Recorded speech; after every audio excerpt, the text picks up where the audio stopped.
단단한 참나무로 만든 마구간 문이 맹렬하게 흔들렸다.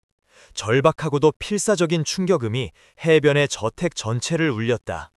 안에서는 천마라는 이름의 말이 온 힘을 다해 문을 들이받고 있었다. 천마야, 왜 그러느냐? 이병철 회장이 서둘러 빗장을 풀자마자 천마가 쏜살같이 튀어나와 그의 앞을 가로막았다. 천마의 눈빛은 평소와 달랐다. 극도의 긴장으로 붉게 충혈되었고 뜨거운 눈물방울이 굵게 뺨을 타고 흘러내리고 있었다. 말은 연신 고개를 저으며 애절한 울음소리를 냈다. 마치 안 됩니다, 안 돼요 라고 절규하는 듯 했다. 바로 그때 미국에서 막 돌아온 그의 아내 한수진이 재촉하듯 소리쳤다. 여보, 서둘러야 해요. 우리 지훈이가 기다리고 있어요. 하지만 천마는 길을 비켜줄 기미가 보이지 않았다. 한수진의 얼굴이 일그러졌다. 이 미친 짐승이 썩 비키지 못해. 그녀가 소리쳤지만 천마는 미동도 하지 않았다. 호련히 천마가 앞다리를 꺾어 이병철 회장의 앞에 무릎을 꿇었다. 미안하다 천마야. 지훈이에게 가봐야 한다. 내 아들이 위독하단다. 천마야, 정말 미안하다. 이병철 회장은 창고로 들어가 굵은 밧줄을 들고 나왔다. 잠깐만, 아주 잠깐만 묶어두마. 금방 다녀올게. 거대 기업 총수의 손이 사시나무처럼 떨리고 있었다. 그는 떨리는 손으로 천마의 목에 밧줄을 걸어 마구간의 강철 기둥에 묶었다. 천마는 가만히 서 있었다.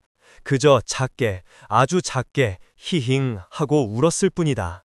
세상에서 가장 슬프고 절망적인 소리였다. 해무가 짙게 깔린 새벽, 동해의 거친 파도 소리가 잠든 세상을 깨우는 시간. 이병철 회장은 언제나처럼 마구간으로 향했다. 육중한 그의 발걸음 소리를 먼저 들은 것일까? 그가 문을 열기도 전에 안에서 히힝 하는 반가운 울음소리가 먼저 새어나왔다. 문을 열자 윤기나는 백마 한 마리가 그를 향해 고개를 내밀었다. 천마, 이 녀석, 간밤에 잘 잤느냐? 이병철 회장의 거칠고 주름진 손이 천마의 부드러운 갈기를 다정하게 쓰다듬었다. 천마는 마치 어린 아이가 어미에게 어리광을 부리듯 그의 어깨에 머리를 비볐다. 그들의 아침은 지난 20년 동안 단 하루도 빠짐없이 그렇게 시작되었다. 이병철 회장과 천마의 인연은 20해 전으로 거슬러 올라간다. 선친이 임종을 앞두고 유언처럼 그에게 남긴 마지막 선물이 바로 갓 태어난 망아지 천마였다. 사람은 믿지 마라. 허나 이놈은 너를 배신하는 일이 없을 것이다. 그 말을 남기고 아버지는 눈을 감았다. 공교롭게도 그해 그의 아내와 외아들 지훈은 아들의 유학을 핑계로 미국으로 훌쩍 떠나버렸다. 해변에 덩그러니 남은 거대한 저택과 이제 막 걸음마를 뗀 회사, 그리고 어린 망아지 한 마리, 그것이 이병철에게 남겨진 세상의 전부였다. 바닷바람이 드나드는 텅 빈 집에서 천마는 그의 유일한 가족이 되어 주었다. 그는 아침마다 손수 쇠죽을 끓여 먹이고 정성껏 갈기를 빗겨주었다. 그리고 동이 트는 새벽 바닷가를 나란히 거닐었다. 그는 천마에게 말을 걸었다. 회사에서 있었던 힘든 일들, 미국에 있는 아들에 대한 그리움, 그리고 아무에게도 말하지 못했던 깊은 외로움까지. 천마는 알아듣기라도 하는 듯 그의 이야기에 맞춰 귀를 쫑긋거리거나 나직이 콧김을 내뿜으며 그의 말에 화답했다. 그가 기쁜 날에는 망아지처럼 백사장을 뛰어다녔고, 그가 슬픔에 잠겨 술이라도 한 잔 걸친 날에는 말없이 다가와 그의 어깨에 육중한 머리를 기대어 위로를 건넸다. 그것은 말이 없는 가족이었고 소리 없는 대화였지만 세상 그 어떤 관계보다도 깊은 유대였다. 이병철 회장은 천마를 단순한 가축으로 여기지 않았다. 그는 하나의 인격체였고 그의 삶의 절반을 함께한 동반자였으며 결코 자신을 배신하지 않을 유일한 벗이었다. 아침 식사로 갓 구운 빵이 나오면 그는 가장 부드러운 속살을 떼어 천마의 입에 넣어주었다. 해외 출장이라도 가게 되면 그는 매일같이 영상통화로 천마의 얼굴을 보아야만 마음을 놓았다. 사람들은 수군거렸다. 대한중공업의 강철 같은 이병철 회장이 말에게만은 한없이 무른 사내라고. 하지만 그는 개의치 않았다. 사람에게서 받은 상처는 오직 짐승의 순수한 교감으로만 치유될 수 있다는 것을 그는 일찌감치 깨달았기 때문이다. 그날 아침도 여느 때와 같았다. 그는 천마의 등에 올라타 안개 낀 해송숲길을 따라 천천히 산책했다. 차가운 새벽 공기가 배부 깊숙이 스며들었다. 20년 세월은 그의 머리에 흰 서리를 내리게 했고 천마의 날렵했던 몸에도 세월의 덮개를 입혔다. 하지만 그들의 교감은 시간과 함께 더욱 깊어졌다. 천마야, 벌써 20년이 흘렀구나. 네가 처음 나에게 왔을 땐 내 허리춤에도 닿지 않는 작은 녀석이었는데. 그는 천마의 목을 부드럽게 쓰다듬으며 나직이 말했다. 천마가 푸르르 하고 콧김을 내뿜었다. 마치 그 세월을 기억하는 듯이. 오늘따라 바닷바람이 유난히 차구나. 꼭 무슨 일이 생길 것처럼. 그의 무심한 한마디에 천마가 갑자기 걸음을 멈췄다. 그리고는 불안한 듯 고개를 들어 바다 쪽을 바라보며 나직이 울었다. 그 울음소리는 평소의 그것과는 달랐다. 어딘지 모르게 스산하고 무언가를 경고하는 듯한 불길한 기운이 서려 있었다. 이병철은 대수롭지 않게 생각했다. 그냥 날이 굳어서 그러는 것이겠지. 그는 천마의 옆구리를 가볍게 차며 다시 걸음을 재촉했다. 하지만 그는 알지 못했다. 그날 아침 천마의 불안한 울음소리가 앞으로 닥쳐올 거대한 비극의 서곡이었음을, 그리고 그의 인생을 송두리째 뒤흔들 운명의 그림자가 이미 저 멀리 수평선 너머에서부터 검은 파도처럼 밀려오고 있었다는 것을. 그들의 20년 굳건했던 믿음이 곧 가장 잔인한 방식으로 시험대에 오르게 될 것이라는 사실을 그는 꿈에도 알지 못했다. 그저 고요하고 평화로운 또 다른 하루의 시작일 뿐이었다. 천마를 단순한 말, 잘 훈련된 가축 정도로 여기는 사람들에게 이병철 회장은 늘 이렇게 말하곤 했다. 저놈은 짐승의 탈을 쓴 영물이야. 사람의 말을 알아듣는 것은 물론이고 하늘의 뜻을 먼저 읽는 기묘한 녀석이지. 그의 말은 결코 늙은 사내의 허풍이나 애마에 대한 과장이 아니었다. 지난 20년의 세월 동안 천마는 수차례에 걸쳐 과학으로는 설명할 수 없는 신비로운 능력으로 그의 목숨을 구했기 때문이다. 10년 전 늦가을이었다. 단풍이 절정이라는 소식에 이병철 회장은 여느 때처럼 천마의 등에 올라 저택 뒤편에 있는 동해의 명산 만월산으로 향했다. 울긋불긋한 단풍잎이 카페처럼 깔린 산길을 오르는 기분은 더없이 상쾌했다. 하지만 산의 날씨는 여인의 마음과 같다고 했던가. 정상에 가까워질수록 갑자기 사방에서 짙은 안개가 몰려들기 시작했다. 불과 한 치 앞도 분간할 수 없을 정도의 짙은 해무였다. 순식간에 그는 자신이 어디에 있는지, 어느 방향으로 가야 하는지 전혀 알 수 없게 되었다. 핸드폰은 통신 범위를 벗어난 지 오래였고 나침반조차 없었다. 사방은 죽음처럼 고요했고 오직 안개가 나무에 부딪혀 이슬로 떨어지는 소리만이 그의 공포심을 자극했다. 그는 애써 침착하려 했지만 등줄기로 식은땀이 흘렀다. 이대로 길을 잃고 산속에서 밤을 맞게 되면 저체온증으로 꼼짝없이 죽음을 맞을 수도 있었다. 그는 천마의 고삐를 쥔 손에 힘을 주었다. 천마야, 우리가 길을 잃은 모양이다. 정신 똑바로 차려야 한다. 그의 목소리는 그 자신도 모르게 떨리고 있었다. 그런데 천마의 반응은 이상했다.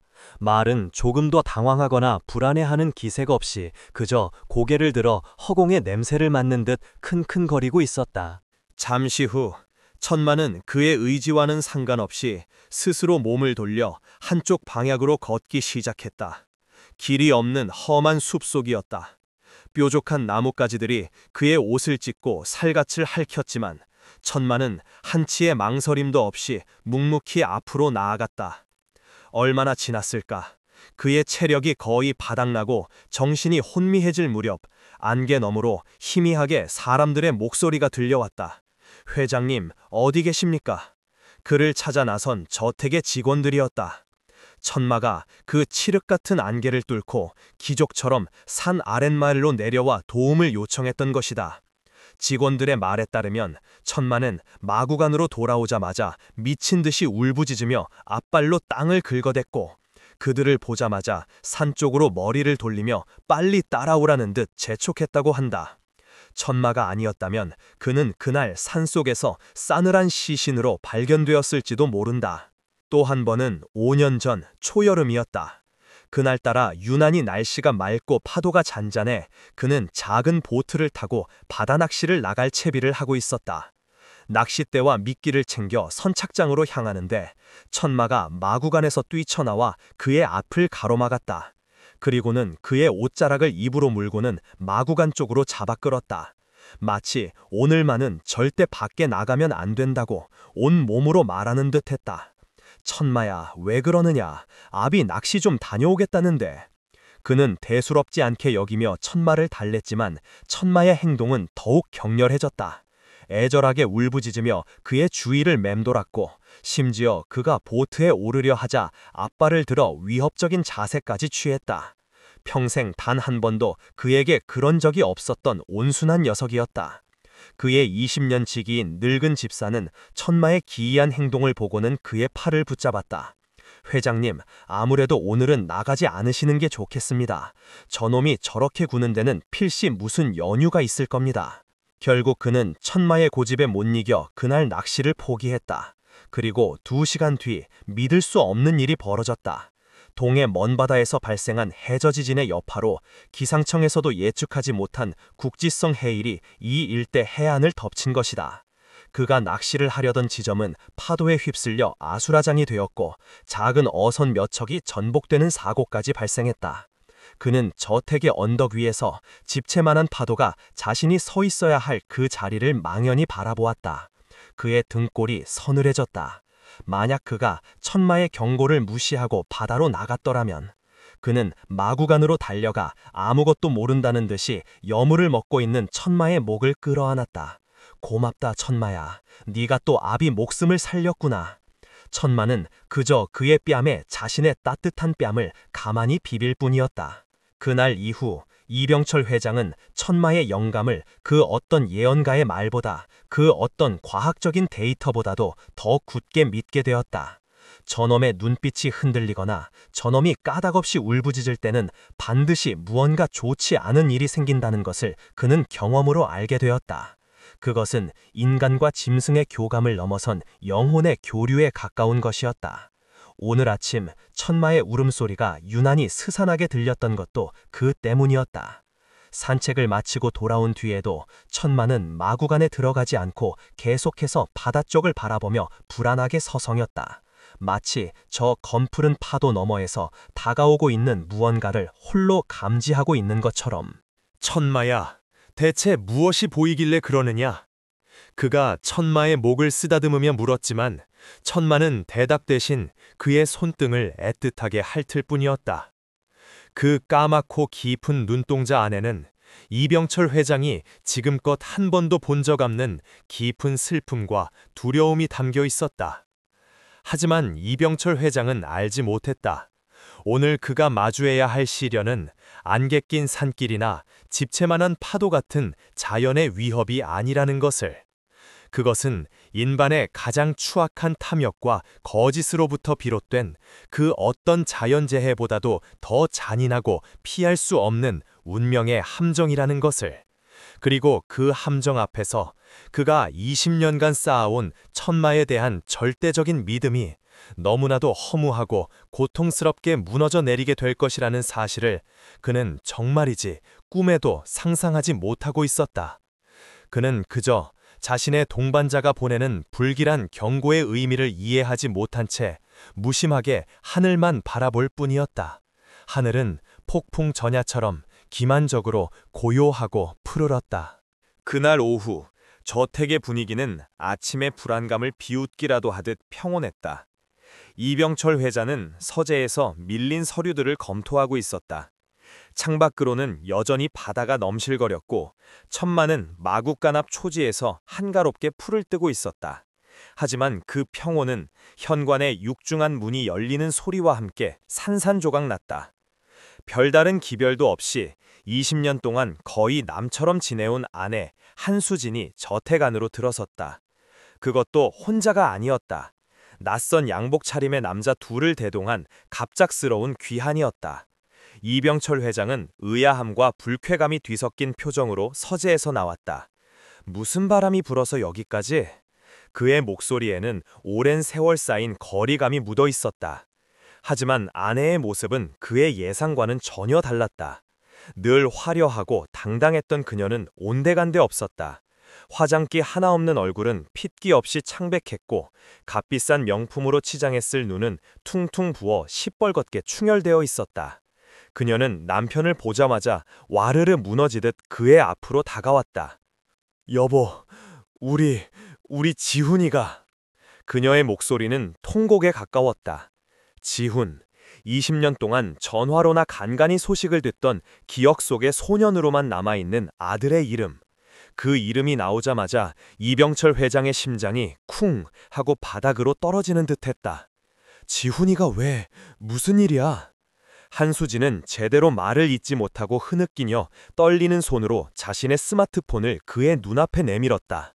희미하고 초점이 맞지 않는 사진이었다. 하지만 그 안의 모습은 분명했다. 병원 침대 위 머리에 붕대를 감고 산소 호흡기를 쓴 채 죽은 사람처럼 미동도 없이 누워있는 젊은 남자. 사진 속 청년의 얼굴에는 그 자신의 젊은 날의 모습이 희미하게 남아있었다. 지훈이 그의 아들이었다.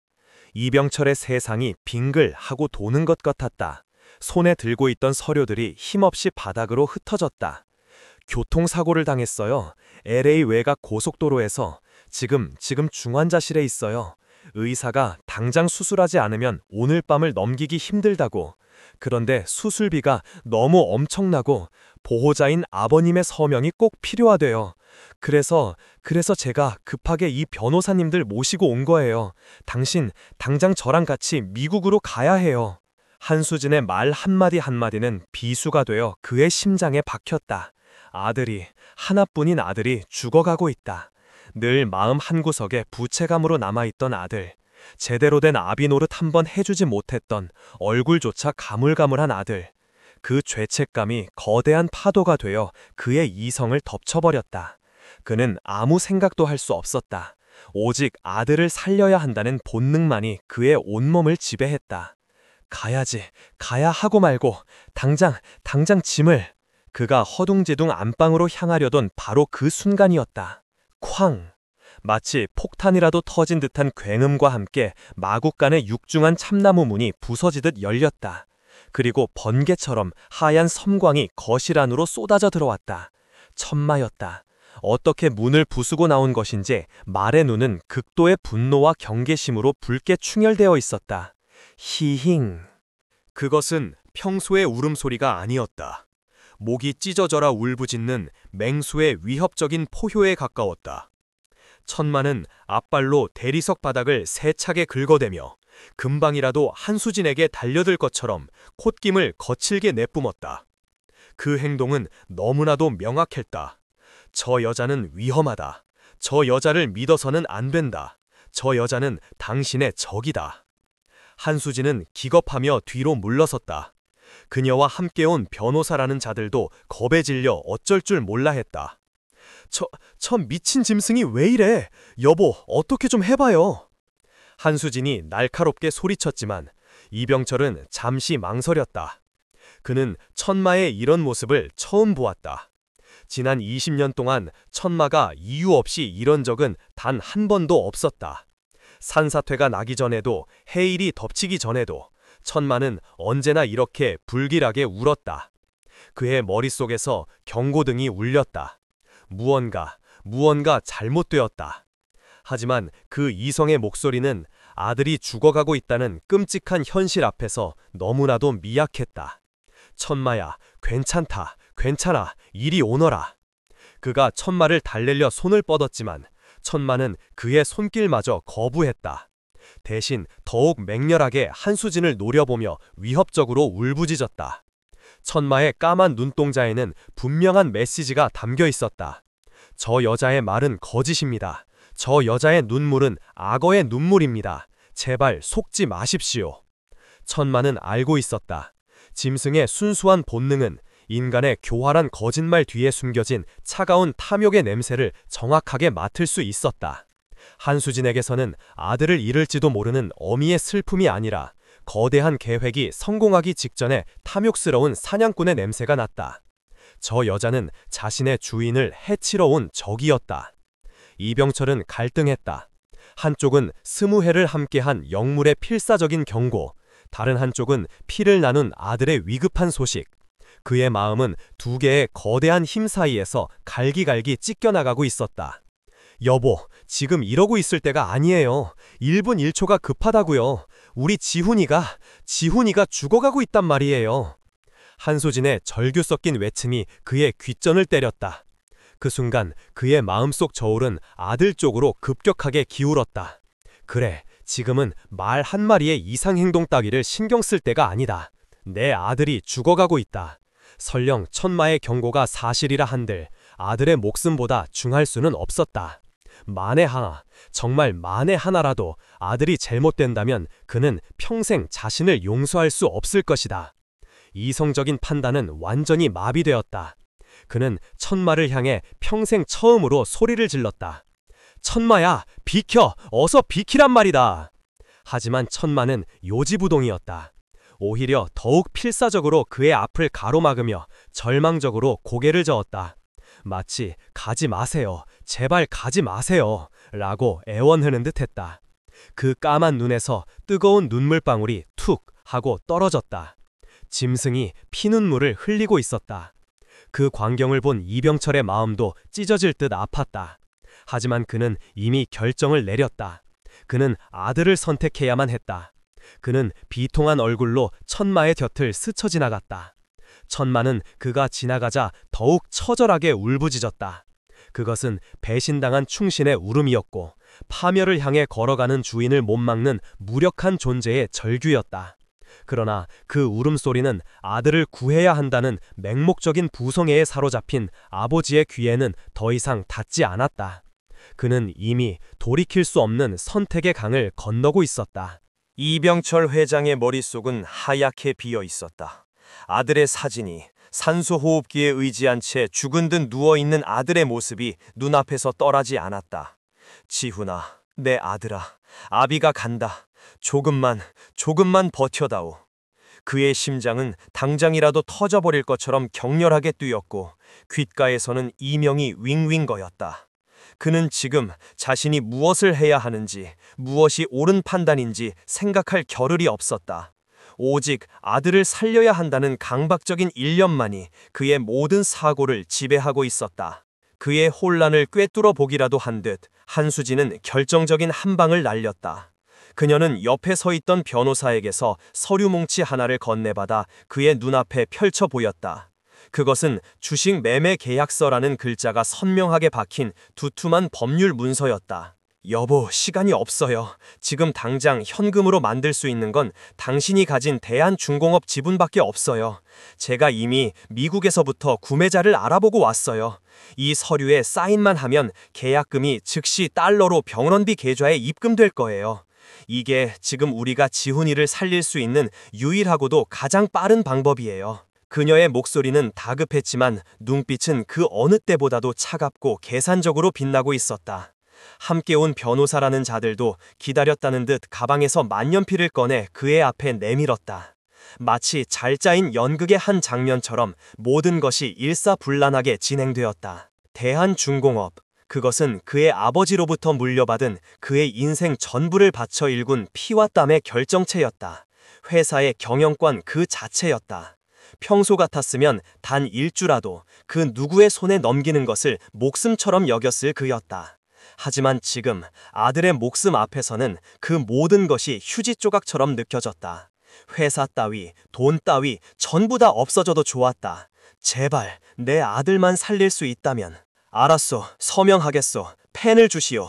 그가 떨리는 손으로 만년필을 잡으려던 순간이었다. 지금까지 거실 한복판에서 그를 막아서고 있던 천마가 상황이 심상치 않게 돌아간다는 것을 본능적으로 깨달았다. 저 검은 서류 뭉치가, 저 뾰족한 만년필이 자신의 주인을 파멸로 이끌 독약이라는 것을 짐승의 영감으로 감지한 것이다. 천마는 더 이상 망설이지 않았다. 말은 쏜살같이 서재로 향하는 문 앞으로 달려가 자신의 거대한 몸을 막아섰다. 그리고는 이병철 회장을 향해 애절하다 못해 처절한 울음소리를 냈다. 안 됩니다, 주인님. 제발 정신 차리십시오. 저것은 함정입니다. 그곳으로 가시면 안 됩니다. 여보, 저 짐승이 정말 미쳤나봐. 빨리 서명하고 공항으로 가야 하는데. 한수진이 짜증 섞인 목소리로 그를 재촉했다. 변호사들의 얼굴에도 초조한 기색이 역력했다. 이병철의 인내심도 바닥을 드러내고 있었다. 그는 천마에게 다가가 거의 애원하듯이 말했다. 천마야, 제발 이러지 마라. 내 아들이 죽어가는데 지금 네가 이럴 때가 아니잖니. 좋은 말로 할 때 비키거라. 하지만 천마는 꿈쩍도 하지 않았다. 오히려 더욱 필사적으로 문을 막아서며 그의 앞길을 허락하지 않았다. 심지어 천마는 조심스럽게 입을 벌려 그의 옷소매를 살짝 물었다. 그리고는 서재문에 아닌 바깥으로 향하는 현관 쪽으로 그의 몸을 끌어당기기 시작했다. 제발 이 위험한 곳에서 벗어나세요. 저 여자와 저 서류에서 멀어져야 합니다. 그 순간 이병철 회장의 눈에 천마의 행동은 더 이상 충성스러운 경고로 보이지 않았다. 그것은 아들에게 가려는 자신의 앞길을 막는 이기적인 짐승의 고집으로밖에 보이지 않았다. 분노가 그의 머리끝까지 치밀어 올랐다. 내 이놈! 감히 주인의 앞길을 막아! 그는 천마가 물고 있던 자신의 옷소매를 거칠게 뿌리쳤다. 그리고는 20년 만에 처음으로 천마의 뺨을 손으로 세게 밀쳐냈다. 찰싹 하는 소리는 나지 않았지만 육중한 말의 머리가 옆으로 돌아갈 정도의 강한 힘이었다. 천마는 그 자리에 얼어붙었다. 자신의 뺨에 닿은 주인의 손길이 너무나도 낯설고 아팠다. 그 까맣고 깊은 눈동자가 믿을 수 없다는 듯 격렬하게 흔들렸다. 그리고 그 눈에서 굵은 눈방울이 뚝뚝 쉼없이 떨어지기 시작했다. 그것은 서러움의 눈물이었고 배신의 아픔이었으며 이제 더 이상 주인을 구할 수 없다는 절망의 눈물이었다. 그 눈물을 본 이병철의 마음도 갈기갈기 찢어지는 듯 했다. 하지만 그는 이미 이성의 끈을 놓아버린 상태였다. 그는 눈물을 애써 외면하며 비틀거리는 걸음으로 마구간 옆 창고로 향했다. 그가 돌아왔을 때 그의 손에는 굵고 질긴 밧줄이 들려 있었다. 미안하다, 천마야. 정말 미안하다. 그의 목소리는 물기를 잔뜩 머금은 채 떨리고 있었다. 그 역시 울고 있었다. 하지만 그는 멈출 수 없었다. 아들을 구하기 위해서 그는 자신의 심장과도 같은 이 동반자를 제 손으로 묶어야만 했다. 그것이 그가 내린 지옥과도 같은 선택이었다. 천마는 저항하지 않았다. 주인이 밧줄을 들고 다가왔을 때 말은 모든 것을 체념한 듯 그저 눈물을 흘리며 그 자리에 가만히 서 있었다. 자신의 목에 차가운 밧줄이 감기는 것을, 굴욕적인 매듭이 묶이는 것을, 꼼짝없이 마구간의 차가운 강철 기둥에 자신의 몸이 속박되는 것을 그저 묵묵히 받아들였다. 이병철의 손이 사시나무처럼 떨렸다. 매듭을 묶는 간단한 동작조차 수십 번을 더듬거렸다. 밧줄에 쓸려 그의 손바닥이 벗겨지고 피가 배어나왔지만 그는 아픔을 느낄 수 없었다.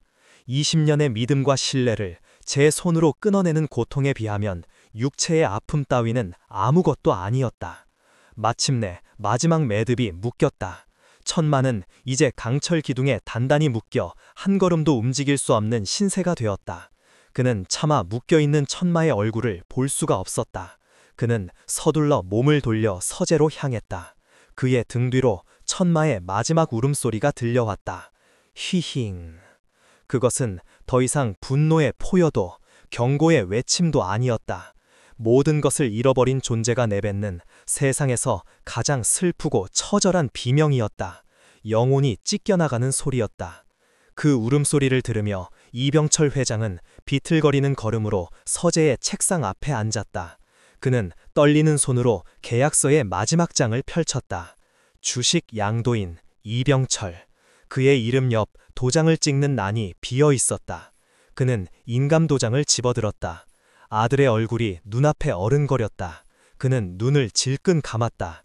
그리고 자신의 인생 전부와 세상에서 가장 충성스러웠던 친구의 영혼을 맞바꾸는 그 붉은 도장을 종이 위에 힘껏 내리찍었다.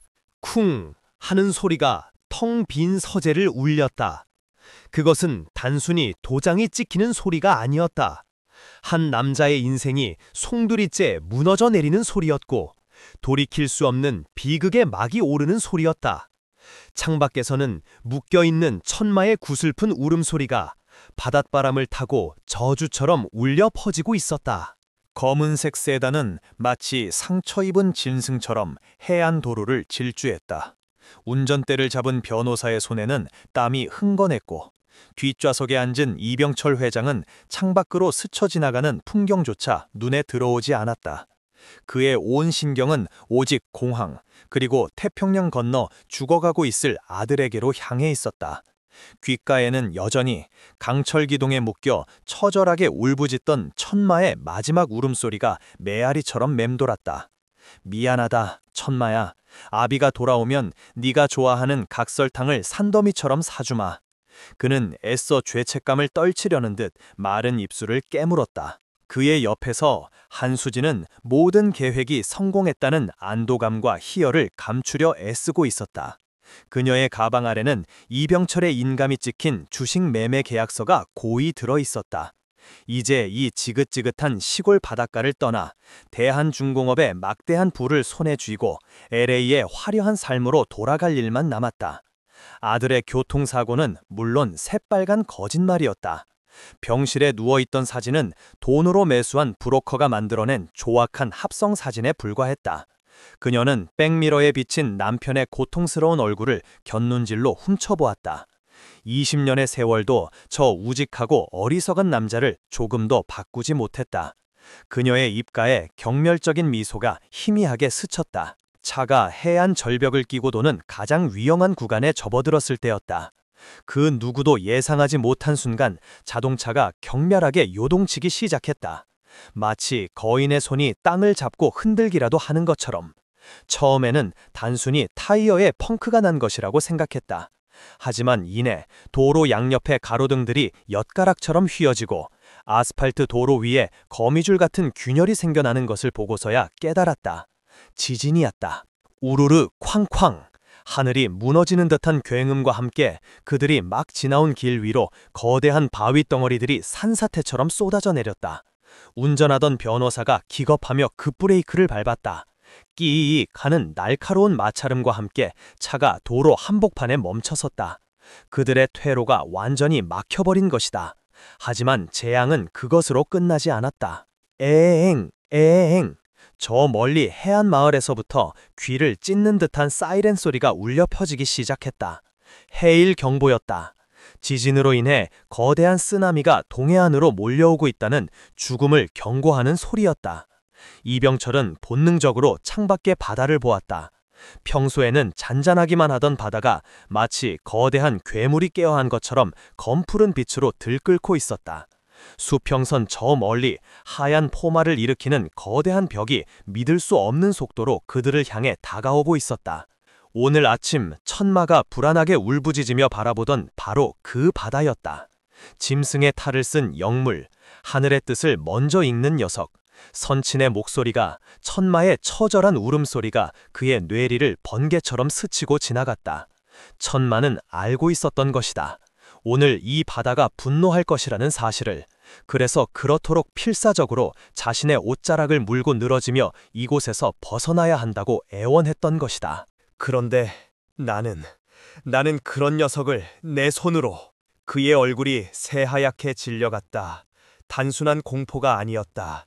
자신의 어리석은 선택이 불러온 끔찍한 결과를 마주한 자의 깊은 절망감이었다. 그때 옆에 앉아있던 한수진이 히스테릭한 비명을 질렀다. 안 돼! 이럴 순 없어! 다 됐는데, 이제 다 됐는데, 왜? 그녀의 비명에는 자연재해에 대한 공포심은 조금도 섞여 있지 않았다. 오직 공들여 쌓은 모든 계획이 수포로 돌아갈지도 모른다는 극도의 불안감과 분노만이 가득했다. 그녀는 이 상황을 벗어나야 한다는 생각에 이성을 잃고 차문을 열고 밖으로 뛰쳐나가려 했다. 어딜 가려고? 이병철의 차가운 목소리가 그녀의 팔을 붙잡았다. 그의 눈빛은 더 이상 아들을 걱정하는 아버지의 그것이 아니었다. 무언가 근원적인 의심과 차가운 분노가 싹트기 시작한 낯선 남자의 눈빛이었다. 놔요. 이러다 우리 다 죽어요. 빨리 여기서 벗어나야. 그녀가 발버둥치는 바로 그 순간 차 안에 있던 위성 전화기가 요란한 벨소리를 울리기 시작했다. 일반 통신망이 모두 두절된 상황에서 유일하게 작동하는 비상 연락수단이었다. 액정에는 알 수 없는 번호라는 글자가 떠 있었다. 이병철은 홀린 듯이 떨리는 손으로 통화 버튼을 눌렀다. 지푸라기라도 잡는 심정이었다. 구조 요청일 수도 있었다. 여보세요? 수화기 너머에서는 잠시 치직거리는 소리가 들리더니 이내 너무나도 익숙하면서도 지금 이 순간만큼은 결코 들려서는 안 될 목소리가 너무나도 맑고 건강하게 흘러나왔다.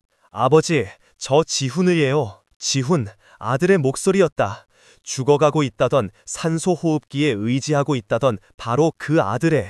지훈아, 너 괜찮은 거냐? 병원은 어찌 된 것이야? 그의 목소리는 믿을 수 없다는 경악으로 심하게 떨리고 있었다. 네, 무슨 병원이요? 저 지금 친구들이랑 농구하고 왔는데요. 그런데 아버지, 괜찮으세요? 방금 뉴스에서 아버지 계신 동해안에 지진이랑 쓰나미 경보가 떴다고 해서 걱정돼서 전화했어요. 그런데 어머니는 왜 아버지랑 같이 계세요? 회사 일 때문에 한국 들어가신다고 하셨는데. 아들의 해맑은 목소리는 이병철에게 내려진 가장 잔인한 사형 선고였다. 쿵! 그의 심장이 멎는 것 같았다. 세상의 모든 소리가 사라지고 오직 아들의 마지막 말만이 그의 뇌리에서 무한히 반복되었다. 회사 일 때문에. 그는 천천히, 아주 천천히 고개를 돌려 옆자리의 한수진을 바라보았다. 그녀의 얼굴은 이미 살아있는 사람의 그것이 아니었다. 모든 것이 탈로 났다는 극도의 공포심에 핏기 하나 없이 하얗게 질려 있었다. 그녀의 눈동자는 초점을 잃고 미친 듯이 흔들리고 있었다. 그녀는 필사적으로 변명하려 입을 열었지만 아무 소리도 나오지 않았다. 사고도, 병원도, 수술도 모든 것이 거짓이었다. 주식을 빼앗기 위한 20년 만에 돌아온 아내와 그녀의 공범들이 꾸민 치밀하고도 잔인한 사기극이었다. 이병철의 입에서 인간이 낼 수 있는 가장 처절한 신음이 터져 나왔다. 그는 전화기를 떨어뜨렸다. 그의 시선은 성난 파도가 집어삼킬 듯이 다가오는 바다가 아닌 그가 떠나온 저택의 방향을 향해 있었다. 천마. 그의 뇌리를 스치는 것은 단 하나의 이름이었다. 자신을 구하기 위해 피눈물을 흘렸던 충직한 벗. 그런 녀석을 그는 제 손으로 묶어두고 왔다. 저 거대한 해일이 모든 것을 집어삼킬 그곳에 꼼짝도 할 수 없도록 강철 기둥에 묶어두고 왔다. 안 돼, 천마야. 그의 절규는 차창을 때리는 거친 비바람 소리와 점점 더 가까워지는 거대한 파도 소리에 묻혀 누구에게도 닿지 못했다. 그는 자신의 어리석음과 죄악의 무게에 짓눌려 그대로 무너져 내렸다. 지난 20년의 믿음을 제 손으로 배신한 대가는 이토록 끔찍하고 잔인한 방식으로 그의 숨통을 조여오고 있었다. 세상은 종말을 향해 달려가는 듯했다. 자동차 앞 유리창 너머로 하얗게 부서지는 거대한 파도의 벽이 하늘과 바다의 경계를 지우며 다가오고 있었다. 땅은 여전히 미세하게 흔들리고 있었고 귓전을 때리는 해일 경보 사이렌 소리는 마치 저승사자의 부름처럼 섬뜩했다. 차 안의 공기는 납처럼 무거웠다. 운전대를 잡은 변호사와 조수석의 남자는 이미 혼이 나간 사람들처럼 넋을 잃고 있었다. 오직 한수진만이 이 절망적인 상황 속에서도 어떻게든 자신의 탐욕을 지키려는 듯 신경질적으로 가방을 움켜쥔 채 창밖을 노려보고 있었다. 이병철 회장은 그 모든 혼란의 한가운데서 마치 시간의 흐름이 멈춘 듯한 기묘한 감각에 사로잡혀 있었다. 지진도, 해일도, 눈앞의 죽음의 공포도 그의 의식을 지배하지 못했다. 그의 머릿속은 오직 하나의 생각, 나는 속았다는 끔찍한 깨달음으로 가득 차 있었다. 천마의 경고가 옳았다. 저 여자는 처음부터 나를 파멸시키기 위해 돌아온 것이었다. 아들의 목숨을 담보로 내 인생 전부를 앗아가기 위한 악마의 사절이었다. 그때였다. 찌르르릉, 찌르르릉. 모든 통신이 두절된 재난의 현장에서 결코 울릴 리 없는 벨소리가 차 안을 날카롭게 갈랐다. 대시보드에 거치된 비상용 위상 전화기였다. 액정 화면에는 발신자 정보 없음이라는 글자가 무심하게 깜빡이고 있었다. 이 아수라장에서 대체 누가 구조 신호인가 아니면 잘못 걸려온 전화인가? 이성적인 판단이 불가능한 상황이었지만 이병철은 무언가에 홀린 듯 떨리는 손을 뻗어 통화 버튼을 눌렀다. 어쩌면 이것이 세상과의 마지막 연결일지도 모른다는 막연한 생각 때문이었다. 여보세요? 그의 목소리는 쇳소리처럼 거칠게 갈라져 나왔다. 수화기 너머에서는 잠시 지직거리는 잡음이 들렸다. 그는 마른 침을 삼켰다. 그리고 그의 귀로 파고든 다음 목소리는 그의 남은 생을 송두리째 무너뜨리는 망치가 되었다. 아버지, 저 지훈이에요. 그 목소리는 한수진이 보여주었던 사진 속 죽음의 문턱에서 산소호흡기에 의지하고 있던 아들의 목소리가 아니었다. 너무나도 건강하고 맑고 아무런 근심 걱정 없는 젊은 청년의 목소리였다. 이병철의 뇌가 작동을 멈췄다. 시간과 공간의 감각이 뒤틀리고 현실과 환상의 경계가 무너져 내리는 듯했다. 잘못 들을 리가 없다. 20년간 떨어져 살았지만 단 하나뿐인 아들의 목소리를 아비가 잊을 리 없었다. 지훈아, 너 정말 지훈이 맞느냐? 그는 거의 속삭이듯이 되물었다. 자신의 목소리조차 낯설게 들렸다. 네, 아버지, 저예요. 그런데 아버지 목소리가 왜 그러세요? 혹시 어디 다치셨어요? 아니, 나는 괜찮다. 그런데 너야말로 괜찮은 것이냐? 몸은 좀 어떠냐? 병원이라는데 어찌 된 것이야? 그의 질문은 횡설수설 두서가 없었다.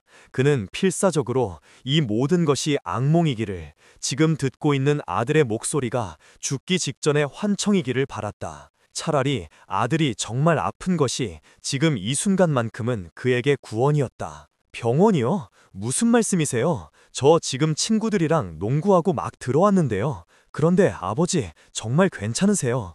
방금 뉴스 속보에서 아버지 계신 강원도 해안가에 지진이랑 쓰미나 경보가 발령됐다고 해서 너무 걱정돼서 비상전화로 연락드렸어요. 그런데 어머니는 왜 아버지랑 같이 계세요? 어제 통화할 때는 한국에 있는 어머니 회사 지분 문제 정리하러 가신다고 하셨는데, 아들의 해맑고 순진한 질문은 이병철에게 내려진 확인 사살이었다. 회사 지분 문제. 모든 퍼즐 조각이 맞춰졌다. 한수진이 20년 만에 한국으로 돌아온 이유, 변호사들을 대동하고 나타난 이유, 그리고 그토록 자급하게 주식 매매 계약서에 사인을 재촉했던 이유. 그것은 아들을 살리기 위함이 아니었다. 처음부터 끝까지 대한중공업의 경영권을 찬탈하기 위한 완벽하게 계획된 사기극이었다. 이병철의 눈동자가 아주 천천히 움직여 옆자리에 앉은 한수진을 향했다. 그녀의 얼굴은 이미 인간의 얼굴이 아니었다. 모든 것이 탄로 났다는 극도의 공포와 경악으로 핏기 하나 없이 밀랍처럼 하얗게 굳어 있었다. 아들의 건강한 목소리가 스피커폰을 통해 차 안에 울려 퍼지는 순간 그녀의 마지막 위선마저 벗겨져 버렸다. 그녀는 필사적으로 전화를 끊으려는 듯 허공에 손을 휘저었지만 이미 늦었다. 그게 아니야, 여보. 이건 오해야. 지훈이가. 그녀의 입에서는 의미를 알 수 없는 헛소리만이 튀어나왔다. 그녀의 흔들리는 눈동자는 이병철의 눈과 마주치는 것을 필사적으로 피하고 있었다. 이병철은 아무 말도 하지 않았다. 그는 그저 멍하니 한수진의 얼굴을 바라볼 뿐이었다. 그의 눈에는 분노도 슬픔도 그 어떤 감정도 담겨 있지 않았다. 그것은 모든 것을 잃고 영혼까지 파괴된 자의 텅 비고 공허한 눈빛이었다. 진실은 때로 그 어떤 재난보다도 더 잔인한 법이다. 눈앞에 다가오는 거대한 해일은 그의 육신을 삼킬지 모르지만 전화기 너머에서 들려온 아들의 목소리는 이미 그의 영혼을 갈기갈기 찢어 산산조각 내버렸다. 그는 스르르 손에서 전화기를 놓쳤다. 전화기는 바닥으로 떨어져 여전히 아들의 걱정스러운 목소리를 뱉어내고 있었다. 아버지, 왜 대답이 없으세요? 아버지. 그의 시선은 더 이상 한수진에게 머물러 있지 않았다. 그는 유리창 너머 그가 떠나온 저택의 방향을 향해 고개를 돌렸다. 시야는 이미 눈물로 흐려져 아무것도 보이지 않았다. 하지만 그는 볼 수 있었다. 자신의 어리석음 때문에 차가운 강철 기둥에 묶여 다가오는 죽음을 피하지도 못하고 있을 가엾은 동반자의 모습을. 천마. 그의 입에서 터져나온 것은 절규가 아닌 꺼져가는 촛불 같은 희미한 신음이었다. 천마야. 그는 제 손으로 자신의 심장을 찌른 것이다. 20해의 믿음을, 짐승의 피눈물을, 아들의 목숨이라는 거짓된 명분 아래 스스로 배신하고 내버렸다. 그 대가는 이제 그의 목숨으로도 그가 가진 그 어떤 것으로도 치를 수 없는 것이었다. 우르르 쾅! 마침내 거대한 파도가 그들이 타고 있던 차를 집어삼켰다. 육중한 세단은 거대한 물의 힘 앞에 종이 상자처럼 구겨지며 휩쓸려갔다. 칠흑 같은 물속에서 이병철은 마지막으로 눈을 감았다. 그의 마지막 의식 속에는 아들의 얼굴도 아내의 얼굴도 없었다. 오직 자신을 향해 피눈물을 흘리며 가지 말라고 애원하던 충직한 백마의 모습만이 영원히 지워지지 않을 낙인처럼 새겨져 있었다. 미안하다. 미안하다, 천마야. 이 아비가 다 잘못했다. 그의 마지막 사죄는 성난 파도의 포효 속에 묻혀 누구에게도 닿지 못했다. 얼마나 시간이 흘렀을까. 죽음과도 같았던 혼돈 속에서 이병철은 희미하게 자신을 부르는 소리를 들었다. 눈을 떴을 때 그의 눈에 들어온 것은 잿빛 하늘과 자신을 둘러싼 구조대원들의 다급한 얼굴들이었다. 그는 기적적으로 살아남았다. 거대한 파도에 휩쓸렸던 차는 형체를 알아볼 수 없을 정도로 찌그러져 해안가 바위 틈에 처박혀 있었고 그는 차 밖으로 튕겨나온 덕분에 목숨을 건졌다. 머리가 찢어지고 갈비뼈 몇 대가 부러졌지만 살아있다는 사실 자체가 기적이었다. 정신 차리세요. 괜찮으십니까? 구조대원의 목소리가 멀리서 들려오는 듯 웅웅거렸다. 그는 고통스러운 몸을 일으키려 애썼다. 그의 옆에는 그와 마찬가지로 기적적으로 살아남은 한수진이 넋이나간 표정으로 앉아 있었다. 그녀의 손에는 물에 젖어 퉁퉁 불어버린 주식 매매 계약서가 담긴 가방이 마치 몸의 일부인 것처럼 필사적으로 쥐어져 있었다. 그 꼴을 본 이병철의 눈에 아주 잠깐 불꽃 같은 증오가 스쳤지만 이내 공허함으로 변했다. 이제 와서 분노한들, 증오한들 무슨 소용인가. 모든 것은 이미 돌이킬 수 없게 되었다. 구조대원들은 그들을 안전한 곳으로 후송하려 했다. 하지만 이병철은 그들의 손길을 뿌리치고 애원하듯 말했다. 집으로 데려다 주시오, 제발. 그의 목소리에는 거부할 수 없는 절박함이 담겨 있었다. 구조대원들은 그의 상태를 염려했지만 결국 그의 고집을 꺾지 못하고 구조용 지프에 그를 태웠다. 한수진도 말없이 그 뒤를 따랐다. 차가 폐허가 된 해안 도로를 달려 그의 저택으로 향하는 동안 이병철은 차창 밖으로 펼쳐지는 지옥도를 망연히 바라보았다. 그가 평생을 살아온 아름다운 해변 마을은 온데간데 없었다. 모든 것이 거대한 파도의 힘 앞에 무너지고 부서지고 쓸려나가 흉측한 상처만을 드러내고 있었다. 뿌리째 뽑힌 소나무들, 종이장처럼 구겨진 집들, 그리고 곳곳에 널브러진 삶의 잔해들. 마침내 저 멀리 언덕 위에 위태롭게 서 있는 그의 저택이 보였다. 저택의 절반은 이미 파도에 휩쓸려 뼈대만 앙상하게 남아 있었고 그가 아끼던 정원은 온통 진흙과 잡동사니로 뒤덮여 있었다. 하지만 그의 눈은 저택을 향하지 않았다. 그는 오직 저택 옆에 희미하게 형체만 남아있는 마구간 쪽을 숨도 쉬지 않고 바라보고 있었다. 제발 살아만 있어다오, 천마야. 차가 멈추기도 전에 그는 비틀거리며 차에서 뛰어내렸다. 부러진 갈비뼈가 폐를 찌르는 듯한 극심한 고통이 몰려왔지만 그는 아랑곳하지 않았다. 그는 미친 사람처럼 진흙탕이 된 마당을 가로질러 마구간을 향해 달려갔다. 질퍽한 진흙이 그의 발목을 잡았지만 그는 몇 번이고 넘어지면서도 결코 멈추지 않았다. 마침내 그는 마구간 앞에 도착했다. 마구간의 지붕은 반쯤 날아가 버렸고 벽은 위태롭게 기울어져 있었다. 그리고 그의 눈에 들어온 첫 번째 광경은 믿을 수 없는 모습으로 휘어져 버린 강철 기둥이었다. 성인 남자의 팔뚝만한 굵기에 땅속 깊이 박혀있던 그 단단한 강철 기둥이 마치 엿가락처럼 귀개한 각도로 휘어져 있었다. 그리고 그 기둥에 묶여있던 굵은 밧줄은 마치 거대한 짐승이 물어뜯기라도 한 듯 올이 다 풀리고 너덜너덜해진 채 끊어져 있었다. 그것을 본 순간 이병철은 아주 잠깐 희망을 품었다. 그래, 천마가. 그 영물 같은 녀석이 초인적인 힘으로 밧줄을 끊고 이 재앙을 피했을지도 모른다. 어딘가 안전한 곳에 살아있을지도 모른다. 그는 떨리는 눈으로 주위를 둘러보았다.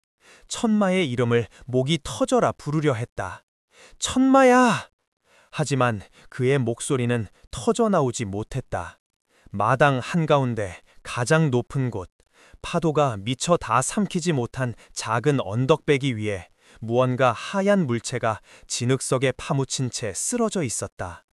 그것은 천마였다. 이병철의 심장이 멎었다. 온 세상의 시간이 멈췄다. 그는 자신의 눈을 의심했다. 그는 천천히, 아주 천천히 마치 유령처럼 그곳으로 걸어갔다. 한 걸음 한 걸음 내디딜 때마다 그의 발은 천근만근처럼 무거워졌다. 가까이 다가가자 참혹한 광경이 눈에 들어왔다. 천마의 온몸은 긁히고 찢긴 상처투성이었고 눈처럼 하얗던 갈기는 온통 진흙과 피로 엉겨붙어 흉측한 핏빛으로 물들어 있었다. 녀석은 밧줄을 끊기 위해 강철 기둥에 온몸을 부딪히고 이빨로 밧줄을 물어뜯으며 죽을 힘을 다해 발버둥쳤던 것이다. 그 초인적인 힘은 주인을 구하러 가야 한다는 필사적인 일념에서 나온 것이었다. 녀석은 마침내 밧줄을 끊고 자유의 몸이 되었을 것이다. 그리고 자신을 배신하고 떠난 주인을 구하기 위해 성난 파도를 향해 그가 사라진 해안도로를 향해 달려갔을 것이다.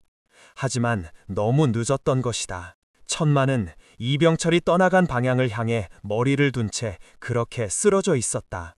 두 눈은 감겨 있었지만 그 얼굴에는 마치 깊은 고통과 안타까움이 서려 있는 듯했다. 녀석의 숨은 이미 멎어 있었다. 이병철은 그 자리에 천마의 시신 앞에 그대로 무릎을 꿇었다. 그는 아무 소리도 내지 못했다. 눈물조차 흘러나오지 않았다. 슬픔이 너무 크면 인간은 우는 법조차 잊어버리는 모양이었다. 그는 그저 떨리는 손을 뻗어 차갑게 식어가는 천마의 얼굴을 쓰다듬었다. 진흙과 피로 범벅이 된 부드러웠던 뺨을. 천마야, 아비가 왔다. 이 못난 아비가 이제야 돌아왔다. 그의 입에서 나온 것은 울음이 섞인 신음이었다. 그는 천마의 머리를 끌어안았다. 20년 동안 기쁠 때나 슬플 때나 늘 자신의 어깨에 기대어 위로를 건네던 그 따뜻하고 육중한 머리를 자신의 품에 힘껏 끌어안았다. 하지만 이제 그 머리는 아무런 온기도 없이 싸늘하게 식어 있었다. 그때였다. 이병철의 등 뒤로 한수진이 비틀거리며 다가왔다. 그녀 역시 진흙 속에 쓰러져 있는 천마의 시신을 보았다. 그 순간 그녀의 얼굴에서 모든 감정이 사라졌다. 탐욕도, 불안도, 공포도. 그 모든 것 대신 텅 빈 허무함만이 남았다. 그녀는 자신이 무슨 짓을 저질렀는지 그제야 깨달은 것이다. 그녀는 돈과 회사를 원했다. 하지만 그녀가 얻은 것은 한 남자의 영혼이 완전히 파괴되는 순간을 목격해야 하는 지옥과도 같은 형벌이었다. 이병철은 그녀를 돌아보지도 않았다. 그는 오직 죽은 천마의 시신을 끌어안은 채 늙고 병든 몸 전체로 흐느끼고 있었다. 소리 없는 오열이었다. 어깨가 들썩이고 등 근육이 경련을 일으켰지만 그의 입에서는 아무 소리도 새어나오지 않았다. 그것은 이 세상 그 어떤 통곡보다도 더 깊고 처절한 슬픔의 표현이었다. 나는 내 손으로 나의 가족을 죽였다. 나를 구하기 위해 피눈물을 흘리던 유일한 내 편을 내 손으로 사지에 묶어두고 나 혼자 도망쳤다. 나는 인간도 아니다. 짐승만도 못한 놈이다.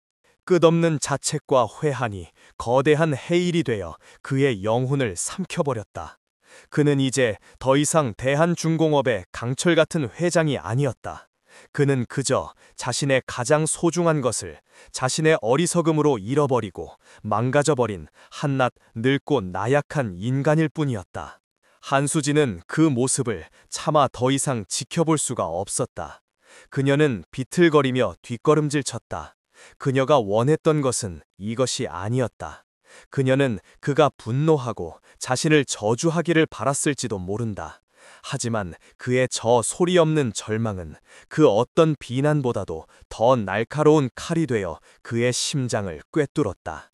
그녀는 자신이 얻은 돈으로 평생 이 장면을, 죽은 말의 시신을 끌어안고 영혼까지 무너져 내린 한 남자의 모습을 악몽처럼 되새기며 살아가야 할 것이었다. 그것이 그녀에게 내려진 법보다 무서운 형벌이었다. 하늘에서는 차가운 비가 내리기 시작했다. 빗물은 죽은 천마의 몸에 묻은 진흙과 피를 씻어내렸고 한 남자의 소리 없는 눈물이 되어 끝없이 흘러내렸다. 너무 늦어버린 귀환은 이토록 잔인하고 고통스러웠다. 시간이 얼마나 흘렀는지 아무도 알지 못했다. 잿빛 하늘에서는 차가운 가을비가 하염없이 쏟아져 내렸다.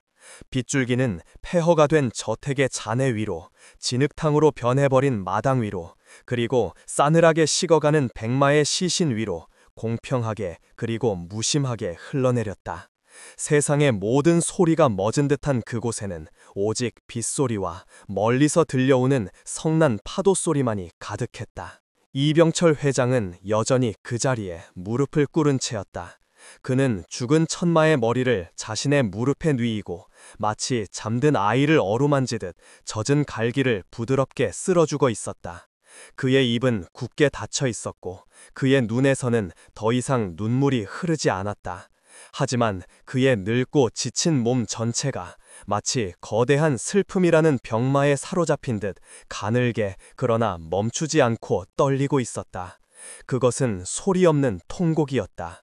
뼛속까지 파고드는 한기와 심장을 도려내는 듯한 회한이 만들어내는 육신의 처절한 비명이었다. 그는 잃어버렸다. 단순히 20회를 함께한 말을 잃은 것이 아니었다. 그는 그의 유일한 가족을, 세상에서 유일하게 자신을 조건 없이 믿어주고 따라주었던 영혼의 동반자를 바로 자신의 손으로 죽음의 구름텅이에 밀어넣은 것이다. 사람은 믿지 마라. 허나 이놈은 너를 배신하는 일이 없을 것이다. 임종 직전 아버지의 마지막 유언이 그의 뇌리에서 저주처럼 되살아났다. 그는 아버지의 경고를 잊었다. 그는 사람의 교활한 눈물을 짐승의 진실한 피눈물보다 더 믿는 어리석음을 저질렀다. 아들의 목숨이라는 거부할 수 없는 부성애의 덫에 걸려 그는 스스로 자신의 눈을 멀게 하고 귀를 막았다. 천마는 그에게 수없이 경고했다. 불안한 울음소리로, 필사적인 몸짓으로, 그리고 마지막에는 처절한 눈물로. 가지 말라고, 그 길은 파멸의 길이라고. 하지만 그는 그 모든 신호를 무시했다. 아니, 외면했다. 그리고 그 결과는 이토록 참혹했다.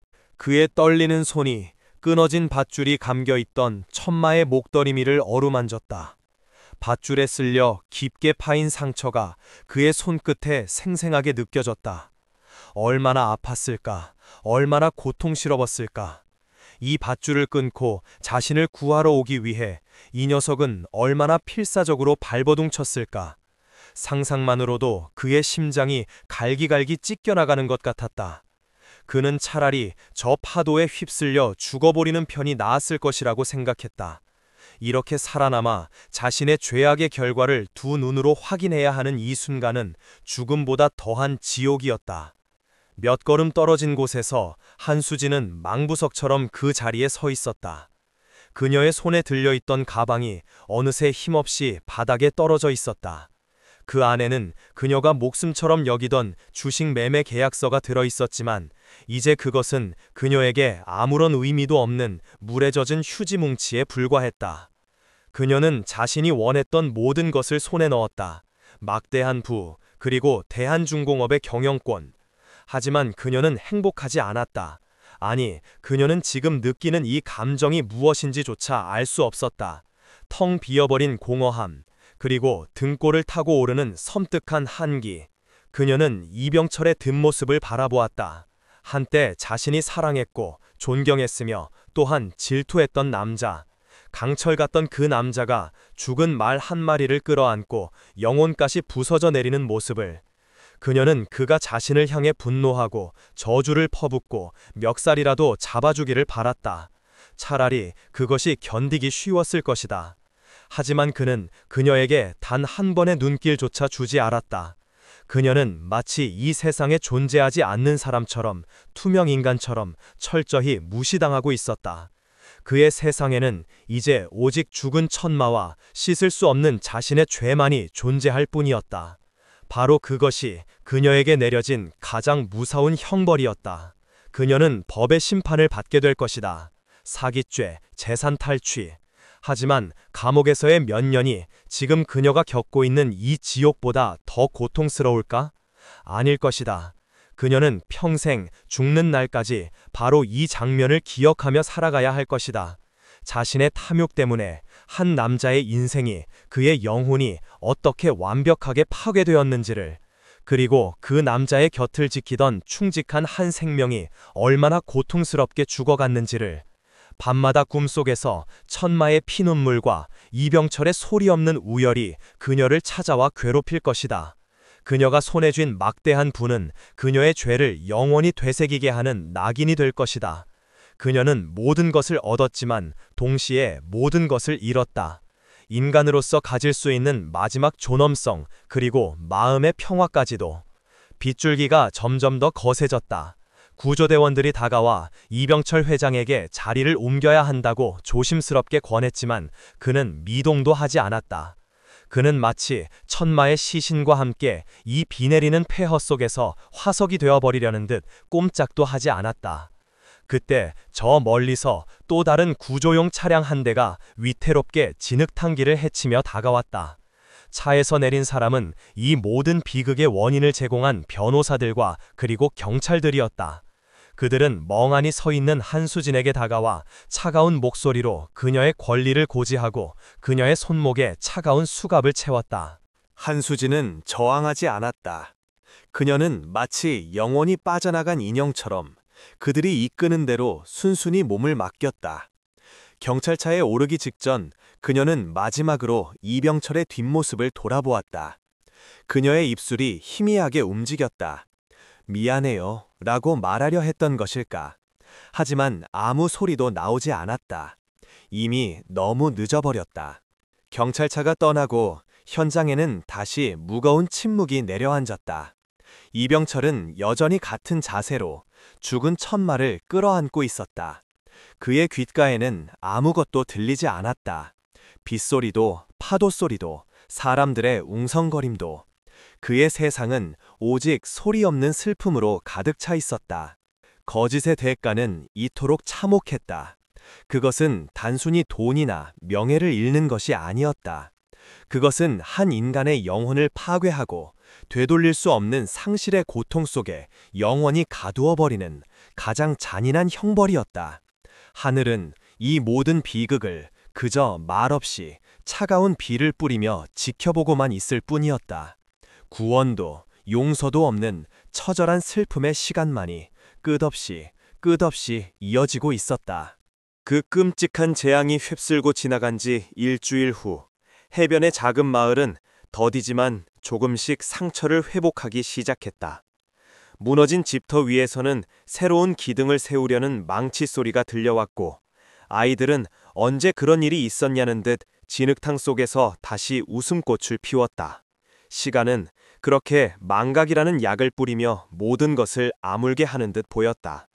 하지만 이병철 회장의 시간은 여전히 그 비 내리던 폐허의 날에 멈춰 있었다. 그는 병원에 만류를 뿌리치고 붕대를 감은 몸을 이끌고 저택으로 돌아왔다. 그리고 천마의 장례를 준비했다. 그것은 가축을 땅에 묻는 절차가 아니었다. 자신의 인생에서 가장 소중했던 동반자이자 목숨을 바쳐 자신을 구하려 했던 한 영웅을 떠나보내는 경건하고도 숭고한 의식이었다. 장례식은 저택이 한눈에 내려다 보이는 바다를 향한 작은 언덕 위에서 치러졌다. 그곳은 지난 20년 동안 그와 천마가 동이틀 무렵이면 어김없이 함께 거닐던 수천 번의 발자국과 추억이 깃든 장소였다. 그는 최고의 장인을 불러 천마가 누울 자리를 만들었다. 습기가 차지 않는 단단한 화강암으로 석관을 짜고 그 안을 천마가 평소 가장 좋아했던 부드러운 볏짚으로 가득 채웠다. 장례식 날 하늘은 거짓말처럼 맑고 푸르렀다. 검은 상복을 입은 이병철 회장은 하얗게 센 머리카락을 바닷바람에 날리며 언덕 위에 홀로 서 있었다. 그의 곁에는 하얀 천에 고이 덮인 천마의 시신이 뉘어 있었다. 장례식에는 회사 임직원도 마을 사람들도 초대되지 않았다. 오직 그와 천마 단 둘만의 마지막 작별이었다. 그는 천마를 덮고 있던 천을 조용히 걷어냈다. 일주일 동안 그는 매일같이 직접 천마의 몸을 닦고 상처를 어루만지고 엉겨붙은 갈기를 정성껏 빗겨주었다. 죽은 천마의 모습은 마치 깊은 잠에 빠진 것처럼 평온해 보였다. 그는 마지막으로 천마의 얼굴을 차갑지만 부드러운 뺨을 오랫동안 아주 오랫동안 쓸어내렸다. 천마야, 이제 편히 쉬거라. 이 못난 아비는 여기에 두고 가라. 너와의 약속, 네가 지키려 했던 그 충심, 이제는 내가 지키며 살아가마. 그의 나직한 속삭임은 바닷바람을 타고 흩어졌다. 그는 더 이상 울지 않았다. 그의 모든 눈물은 그날 폐허 속에서 이미 모두 말라버린 듯했다.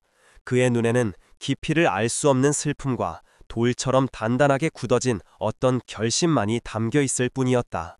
그가 천마의 시신을 석관에 뉘이려던 바로 그때 언덕 아래쪽에서 누군가가 천천히 걸어 올라오고 있었다. 검은 옷차림의 여인이었다. 수척해질 대로 수척해진 얼굴, 모든 것을 잃어버린 사람의 공허한 눈빛, 한수진이었다. 그녀는 경찰의 특별 허가를 받아 잠시 이곳에 온 것이었다. 그녀의 손에는 하얀 국화꽃 한 송이가 들려 있었다. 그녀는 이병철의 앞에 그리고 천마의 시신 앞에 멈춰섰다. 그녀는 아무 말도 하지 않았다. 아니, 할 말이 없었다. 그녀는 그저 조용히 허리를 굽혀 손에 들고 있던 국화꽃을 천마의 머리맡에 가만히 내려놓았다. 그 순간 그녀의 텅 비어있던 눈에서 뜨거운 눈물 한 방울이 툭 하고 떨어져 하얀 꽃잎 위를 적셨다. 그것은 후회의 눈물이었을까? 아니면 뒤늦은 사죄의 눈물이었을까? 이병철은 그녀를 돌아보지 않았다. 그는 여전히 천마에게서 시선을 떼지 않은 채 차갑게 말했다. 가보시오. 다시는 내 눈앞에 나타나지 마시오. 그의 목소리에는 증오나 분노가 담겨 있지 않았다. 그저 모든 인연을 끊어내려는 깊고 서늘한 단절감만이 묻어 있었다. 한수진은 잠시 망설이더니 자신의 가방에서 서류 한 장을 꺼내 그의 발치에 내려놓았다. 이혼 합의서였다. 재산 분할 청구 포기각서가 함께 첨부된 그녀가 가진 모든 것을 포기하겠다는 마지막 의사표시였다. 그리고 그녀는 단 한 번도 뒤를 돌아보지 않고 언덕을 내려갔다. 그녀의 뒷모습은 마치 세상의 모든 무게를 짊어진 듯 한없이 초라하고 무거워 보였다. 그녀는 자신의 탐욕이 만들어낸 지옥 속에서 평생을 홀로 걸어가야 할 것이다. 한수진이 떠나고 다시 정적이 찾아왔다.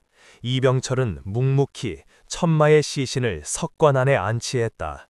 그리고 육중한 돌뚜껑을 덮었다. 쿵 하는 소리와 함께 지난 20년의 세월이, 그들의 모든 추억이 영원히 그 안에 봉인되었다. 그는 흙을 파서 석관을 덮기 시작했다. 첫 삽을 뜨는 순간 언덕 아래에서 또 다른 발걸음 소리가 들려왔다. 이번에는 젊은 남자였다. 미국에서 급히 비행기를 타고 온 그의 아들 지훈이었다.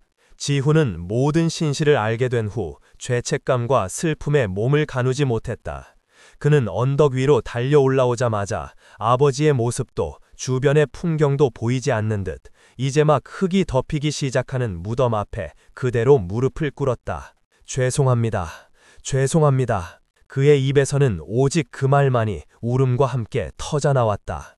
그는 자신의 존재가 이 모든 비극의 씨앗이 되었다는 사실을 견딜 수가 없었다. 어머니의 죄를 자신이 대신 속죄해야 한다고 생각했다. 그는 이마가 땅에 닿도록 머리를 조아리며 흐느꼈다. 제가 다 잘못했습니다. 어머니를 대신해서 용서를 빕니다. 이병철은 말없이 아들의 어깨를 감싸 안았다. 그는 아들을 원망하지 않았다. 아들 역시 어미의 탐욕에 이용당한 또 다른 피해자일 뿐이었다. 그는 아들의 등을 두드리며 나직이 말했다. 일어나거라. 네 잘못이 아니다. 모든 것은 이 아비의 어리석음 때문이다. 이제 우리 함께 천마에게 마지막 인사를 해주자. 아버지와 아들은 나란히 서서 말없이 무덤 위로 흙을 덮었다. 한 삽 한 삽 흙이 쌓여갈수록 그들의 마음속에 쌓여있던 회한과 슬픔도 조금씩 단단한 땅 속으로 묻혀가는 듯했다. 마침내 작은 봉분이 완성되었다. 이병철은 그 앞에 미리 준비해온 작은 비석을 세웠다. 비석에는 화려한 수식어 대신 단 한 줄의 문장만이 새겨져 있었다. 나의 가장 위대한 벗, 영웅 천마, 여기에 잠들다. 모든 것이 끝났다. 지훈은 아버지의 곁에 남아 회사를 함께 일으키고 싶다고 말했다. 하지만 이병철은 고개를 저었다. 그의 눈은 더 이상 속세의 부와 명예를 향하고 있지 않았다. 그의 눈은 저 멀리 천마와 함께 거닐던 푸른 바다를 그리고 그 너머의 무언가를 향하고 있었다. 아버지와 아들은 한참 동안 말없이 나란히 서서 작은 무덤을 지켰다. 바닷바람이 마치 천마의 숨결처럼 그들의 뺨을 부드럽게 스치고 지나갔다. 그것은 끝이 아니었다. 그것은 남겨진 이들이 떠나간 이의 숭고한 희생을 가슴에 품고 새로운 삶을 시작해야 하는 길고도 무거운 시작이었다. 슬프지만 결코 잊혀지지 않을 아름다운 약속의 시작이었다. 천마의 장례식이 끝난 후 이병철 회장은 세상을 등진 사람처럼 두문불출했다. 그는 폐허가 된 저택을 복구하는 대신 언덕 위 천마의 무덤 곁에 작은 오두막을 짓고 그곳에서 기거했다. 아들 지훈은 곁에서 아버지를 돌보려 했지만 그는 조용히 아들을 미국으로 돌려보냈다. 네 인생을 살거라. 아비는 이제부터 아비가 해야 할 일이 따로 있다. 그의 목소리에는 거스를 수 없는 단호함이 서려 있었다. 세간에서는 대한중공업의 운명을 두고 온갖 추측이 난무했다. 총수인 이병철 회장이 모든 것을 잃고 배인이 되었으며 회사는 곧 해외 자본에 매각될 것이라는 소문이 파다했다. 한수진의 사기극과 그로 인한 비극적인 사건의 전말이 알려지면서 대한중공업의 주가는 연일 폭락했다. 회사는 그야말로 풍전등화의 위기에 놓였다. 모두가 대한중공업의 종말을 예견하고 있을 때 한 달간의 침묵을 깨고 이병철 회장이 세상 앞에 다시 모습을 드러냈다. 그는 긴급 이사회를 소집하고 전 언론사를 대상으로 기자회견을 자청했다. 덥수룩하게 자란 흰수염, 깊게 팬 주름, 그리고 모든 것을 초월한 듯한 공허한 눈빛. 그는 더 이상 과거의 강철 같던 기업 총수가 아니었다. 마치 깊은 산속에서 득도한 노승과도 같은 모습이었다. 기자회견장에 선 그는 예상했던 회사의 매각 계획이나 경영 정상화 방안에 대해서는 단 한마디도 꺼내지 않았다. 대신 그는 마이크 앞에 서서 아주 조용히 자신의 지난 과거와 한 친구에 대한 이야기를 시작했다. 저는 제 인생의 가장 위대한 친구를 제 손으로 죽게 만들었습니다. 그는 인간의 말을 할 줄 몰랐지만 그 어떤 인간보다도 더 진실한 눈빛으로 저에게 경고했습니다. 하지만 저는 인간의 거짓된 혀를 짐승의 진실한 눈물보다 더 믿는 어리석음을 저질렀습니다. 그 대가는 제 남은 생을 다 바쳐도 그리고 다음 생이 있다 해도 다 갚지 못할 것입니다. 그의 담담한 고백에 소란스럽던 기자회견장은 물을 끼얹은 듯 조용해졌다. 이제 와서 후회한들 떠나간 내 친구가 돌아오지는 않을 것입니다. 하여 저는 이제부터 제게 남은 시간과 제가 가진 모든 것을 그 친구의 이름으로 세상에 되돌려주고자 합니다. 그 녀석이 저에게 보여주었던 말없는 사랑과 숭고한 희생의 의미를 이 차가운 세상에 조금이나마 남기고 떠나고자 합니다. 그는 잠시 말을 멈추고 숨을 골랐다. 그리고 그의 입에서 나온 다음 선언은 대한민국 재계 전체를 충격에 빠뜨렸다. 오늘부로 대한중공업은 더 이상 이윤을 추구하는 기업이 아닐 것입니다. 저는 대한중공업의 사명을 재단법인 천마로 변경하고 제 소유의 모든 지분을 재단에 기부하겠습니다. 그리고 앞으로 대한중공업에서 발생하는 모든 수익은 단 한 푼도 남김없이 사회에 환원할 것입니다. 장래는 그야말로 폭탄을 맞은 듯한 충격에 휩싸였다. 수십조 원의 가치를 지닌 거대 기업을 통째로 사회에 환원하겠다는 선언. 그것은 대한민국 역사상 전무후무한 일이었다. 재단법인 천마의 첫 번째 사업은 전국 각지에 천마 동물보호센터를 건립하는 것이 될 것입니다. 버려지고 학대받고 재난으로 고통받는 말 못하는 생명들을 위한 안식처를 만들겠습니다. 제 친구 천마가 그랬던 것처럼 그들의 진실한 눈빛을 외면하지 않는 세상을 만드는데 보탬이 되고자 합니다. 두 번째 사업은 재난 구호 활동입니다.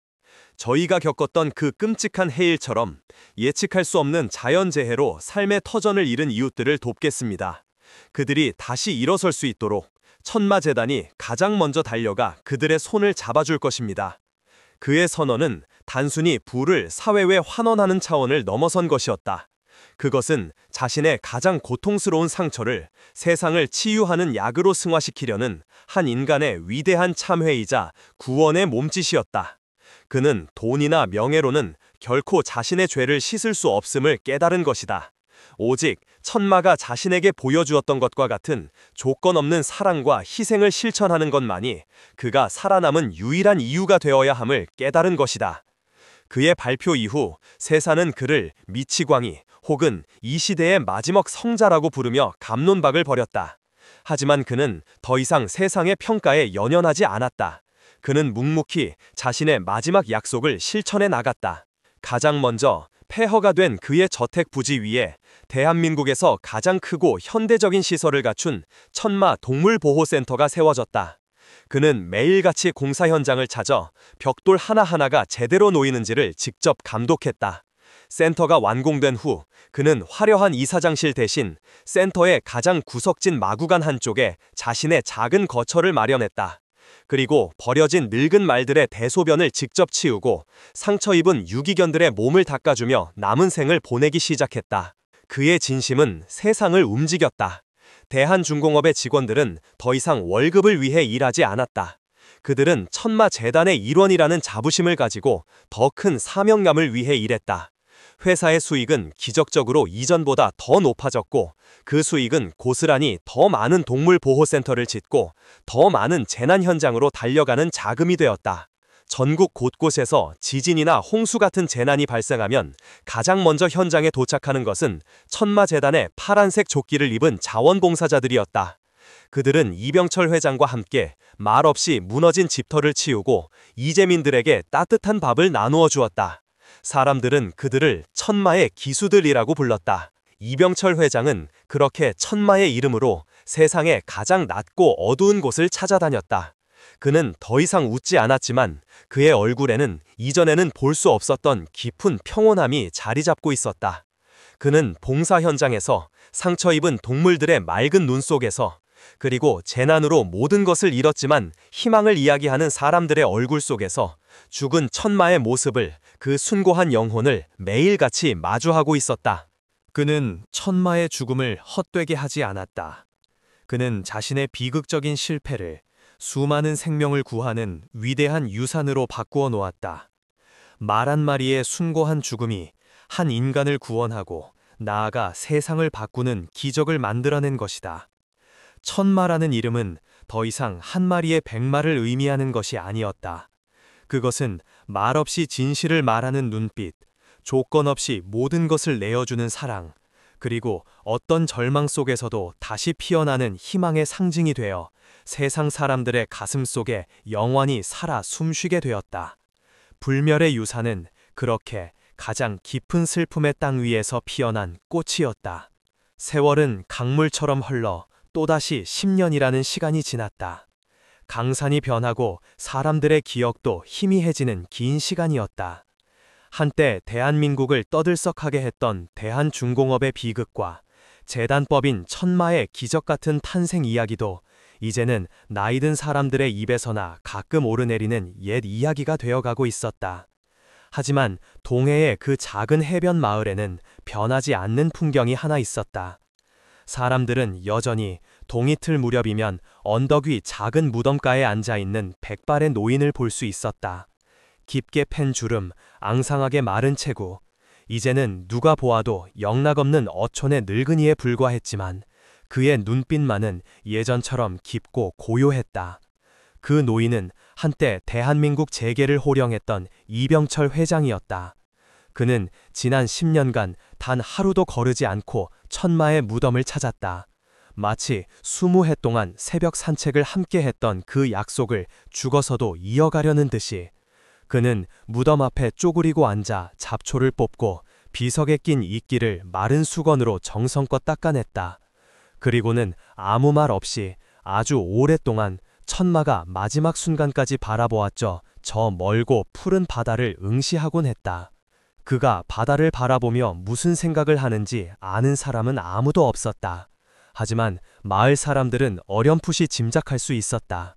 그가 그의 마지막 남은 시간을 온전히 한 친구를 향한 그리움과 참회로 채우고 있다는 것을. 그는 더 이상 회장님이라고 불리지 않았다. 천마 동물보호센터의 어린 봉사자들은 그를 할아버지라고 불렀고 마을 사람들은 그를 천마 할아버지라고 불렀다. 그는 더 이상 돈이나 권력을 가진 사람이 아니었다. 그는 그저 늙고 병든 말의 등을 쓸어주고 주인에게 버림받은 강아지의 눈물을 닦아주는 수많은 상처 입은 영혼들의 말 없는 친구일 뿐이었다. 그의 아들 지훈은 이제 대한중공업의 경영을 일부 책임지는 훌륭한 청년으로 성장했다. 그는 종종 한국을 찾아와 아버지의 일을 돕고 언덕이 무덤에 함께 앉아 말없이 바다를 바라보곤 했다. 아들은 여러 번 아버지에게 이제 그만 자신을 용서하고 편안히 여생을 보내시라고 간청했다. 하지만 이병철은 늘 같은 대답을 할 뿐이었다. 이것이 내가 숨쉬는 이유다. 이것이 천마와 한 나의 마지막 약속이다. 그에게 살아있다는 것은 곧 속죄하는 것이었다. 그의 삶은 천마의 숭고한 희생 위에 빚진 또 다른 삶이었다. 그러던 어느 늦가을 아침이었다. 그날따라 유난히 바닷바람이 찼다. 이병철은 평소처럼 천마의 무덤 앞에 앉아 있었다. 그의 몸은 예전 같지 않았다. 기침이 잦아졌고 이제는 지팡이 없이는 언덕을 오르기도 힘에 부쳤다. 그는 자신의 시간이 얼마 남지 않았음을 직감하고 있었다. 그는 비석에 새겨진 나의 가장 위대한 벗, 영웅 천마라는 글자를 거칠고 마디 굵은 손으로 천천히 쓸어보았다. 천마야, 나 이제 곧 너에게로 갈 수 있을 것 같다. 너무 오래 기다리게 해서 미안하구나. 그의 나직한 목소리가 차가운 바람결에 흩어졌다. 그곳은 어떻더냐? 네가 좋아하는 싱싱한 풀은 많으냐? 아프지는 않고. 네놈 성질머리에 다른 말들과 싸우지는 않는지 모르겠구나. 가면 이 못난 아비가 많이 혼나야겠지. 네 피눈물을 외면한 죄, 너를 사지에 묶어두고 도망친 죄, 100번, 1000번을 죽어도 모자랄 것이다. 그래도 한 번만 예전처럼 네 따뜻한 등에 기대어 볼 수만 있다면 나는 더 바랄 것이 없겠다. 그는 마치 살아있는 친구에게 말을 걸듯 지난 세월의 회포를 바람에게 들려주었다.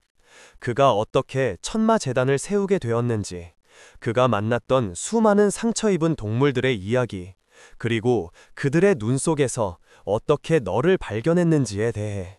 그의 이야기는 파도 소리에 섞여 언덕을 넘어 마을로 그리고 더 먼 세상으로 퍼져나갔다. 세월이 더 흘러 천마 할아버지 이병철은 어느 겨울 새벽 천마의 무덤을 끌어안은 채 조용히 눈을 감았다. 마치 오랜 기다림 끝에 마침내 친구를 만나러 떠나는 사람처럼 그의 얼굴에는 희미한 미소가 걸려 있었다고 한다. 그가 죽은 후 그의 유언에 따라 그의 유해는 천마의 무덤 바로 곁에 묻혔다. 화려한 비석도 거창한 추도사도 없었다. 그저 벗의 곁에 잠들다 라는 작은 편말 하나만이 그의 마지막을 지킬 뿐이었다. 오늘도 동해의 작은 언덕 위에는 두 개의 나란한 무덤이 말없이 바다를 바라보고 있다. 사람들은 더 이상 그곳에서 백발의 노인을 볼 수 없게 되었지만 그의 이야기는 끝나지 않았다. 마을의 어부들은 바다로 나갈 때마다 언덕을 향해 묵념을 올린다. 거친 파도가 몰아치는 날이면 백마의 구슬픈 울음소리가 바람결에 들려와 위험을 알려준다는 전설 같은 이야기를 그들은 굳게 믿고 있다. 전국에 세워진 천마 동물보호센터에서는 어린 아이들이 상처 입은 동물들을 보살피며 말 못하는 생명과 교감하는 법을 배운다. 아이들은 잠들기 전 자신의 목숨을 바쳐 주인을 구한 어느 위대한 백마의 이야기를 할머니의 옛날 이야기처럼 듣는다. 그리고 바람바람은 오늘도 그 언덕을 스쳐 지나가며 한 남자와 한 마리 말의 이야기를 실어 나른다. 인간의 어리석은 배신과 짐승의 숭고한 충심에 대한 이야기, 뒤늦은 깨달음과 평생에 걸친 참회에 대한 이야기, 그리고 마침내 죽음을 넘어 영원한 우정으로 다시 태어난 슬프고도 아름다운 사랑에 대한 이야기. 그 이야기는 우리에게 조용히 묻는다.